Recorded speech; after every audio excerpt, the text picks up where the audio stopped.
Hello students, आज का आपका चैप्टर है सॉइल। तो सॉइल के बारे में बात करते हैं। Soil forms the top most layer of the earth surface which contains water, minerals, gas and provides the basis of life.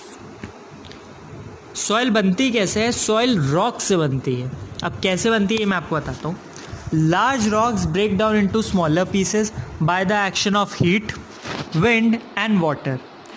These small pieces collide against the ground and each other and get converted into fine particles. These fine particles mixed with humus, remains of dead plants and animals to form soil. तो इस तरीके से soil आपकी बनती है।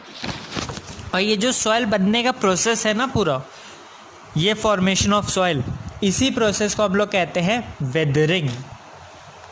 तो आपके लिए एक क्वेश्चन बन सकता है, डिफाइन वेदरिंग। तो आप बड़े आसानी से बता सकते हो कि भैया जो बड़े पत्थर होते हैं वो ब्रेक होते हैं स्मॉलर पत्थर में, फिर हीट, विंड और वाटर की मदद से वो कोलाइड होते हैं ग्राउंड के अगेंस्ट और वो फाइन पार्टिकल्स में हो जाते हैं। ये फाइन पार्टिकल्स ह्यूमस और जो डेड रिमेन्स, मतलब जो रिमेनिंग पार्ट होता है लेफ्ट ओवर डेड बॉडीज़ का, एनिमल्स का, प्लांट्स का, और ह्यूमस से उससे मिक्स होकर के ये हमारी सॉइल बना देता है। तो इसलिए अब आपको समझ में आ गया होगा कि सॉइल क्यों इतनी आपकी फर्टाइल होती है। अब हम लोग बात करते हैं टाइप्स ऑफ सॉइल की। तो जगह, मतलब the types of soil varies from place to place. जितनी जगहें होंगी उतनी तरीके की सॉइल होगी। Depending on external appearance soil is categorise into 3 types.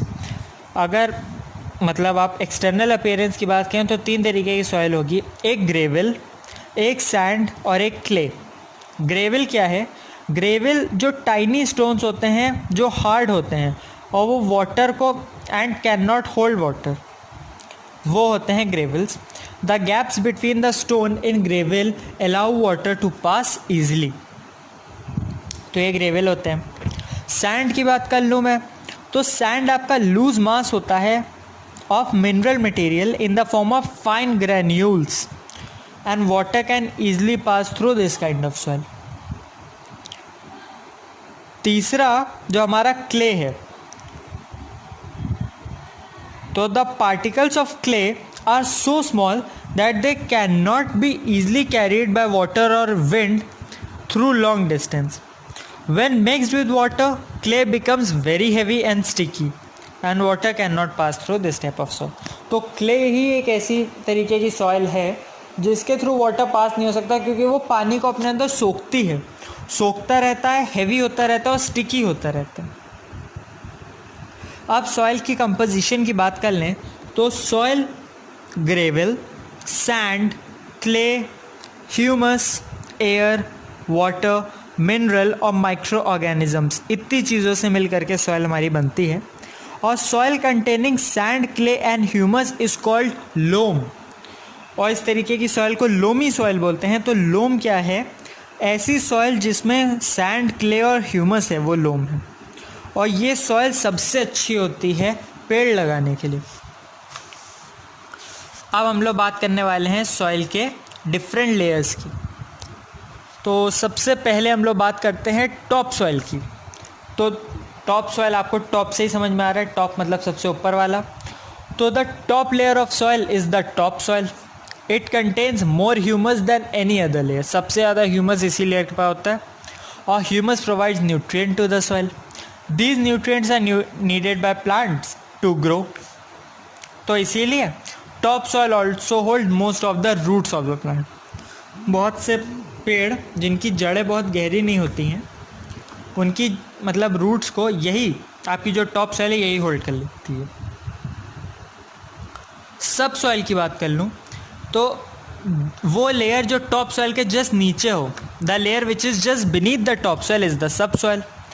It is harder and more compact than the top soil, मतलब हार्डर होती है और मोर कॉम्पैक्ट होती है। और it does not have much humus but it is rich in soluble mineral. Soluble minerals में rich होता है, ह्यूमस बहुत ज़्यादा होता नहीं, लेकिन स्टिल ये रिच होता है सॉल्यूबल मिनरल्स में। फाइनली आता है आपका बेड रॉक।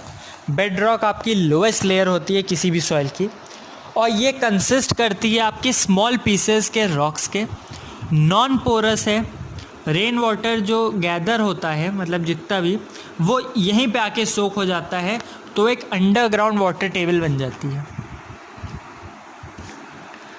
अब इसके बाद हम लोग बात करते हैं सॉइल इरोजन की। तो सॉइल इरोजन क्या है? The removal of the top most fertile soil is called soil erosion. मतलब सबसे जो टॉप सॉइल होती है, सबसे ज़्यादा फर्टाइल होती है, उसी का रिमूवल हो जाए, आपके न्यूट्रिएंट्स चले गए, तो वही होता है सॉइल इरोजन। और ये होता किसकी वजह से? स्ट्रॉन्ग विंड्स और वाटर की वजह से होता है ये, ठीक। इसके कॉजेज़ क्या हैं? कटिंग डाउन ऑफ ट्रीज़, पेड़ काटते रहोगे आप तो आपकी मिट्टी कैसे एक जगह टिक पाएगी। दूसरा इसका कारण है ओवरग्रेजिंग, कहीं भी लोग जानवरों को चराने ले जाते हैं, ये बहुत गलत है। अब सॉइल कंजर्वेशन की बात करते हैं हम लोग। तो सॉइल कंजर्वेशन क्या है? अब हमको पता है कि हमको सॉइल को कंजर्व करना बहुत ज़रूरी है। क्यों है भैया? क्योंकि अगर पेड़ नहीं होंगे तो हमको अनाज नहीं मिलेगा। बहुत सी चीज़ें हमको प्लांट से मिलती हैं, प्लांट्स हमको हेल्प करते हैं हमारा फूड प्रिपेयर करने में। वो सब कैसे होगा? यही सॉइल कंजर्वेशन से होगा। तो the method of protecting soil from erosion is known as soil conservation, and soil can be conserved by planting more and more trees। ठीक, अगर पेड़ काट भी रहे हो आप, मैं कहता हूँ एक पेड़ आपको काटना ज़रूरी है। अगर आपने एक पेड़ काटा है तो उसके बदले कम से कम एक पेड़ तो आप कहीं और लगाओ ही। उसके बाद डिफरेंट टाइप्स ऑफ क्रॉप्स को आप ग्रो करो फार्म लैंड पे। ये नहीं कि एक ही तरीके की क्रॉप को ग्रो कर रहे हो। और ये जो मैं बता रहा हूँ आपको कि डिफरेंट टाइप की क्रॉप्स को ग्रो करो, कि कुछ क्रॉप्स ऐसी होती है वो मतलब सॉइल को एग्जॉस्ट कर लेती है, मतलब उनको इतने मिनरल्स, इतनी फर्टिलिटी चाहिए होती है उगने के लिए कि वो सॉइल को एग्जॉस्ट कर देते हैं। तो उसके जस्ट बाद कोई ऐसी आप वहाँ पे कोई मतलब खेती बाड़ी करिए जिसमें बहुत ज़्यादा फर्टिलिटी आपको नहीं चाहिए होती है, ताकि जो सॉइल के न्यूट्रिएंट्स हैं वो वापस से आ जाएं। इसी प्रोसेस को कहते हैं क्रॉप रोटेशन। और डैम्स बनाइए, मतलब बांध बनाइए, ताकि जो पानी है वो मतलब फ्लड को आप कंट्रोल कर सकें, तो पानी की वजह से जो मतलब नुकसान होता है वो ना। So your chapter is over students, and thank you for watching this video.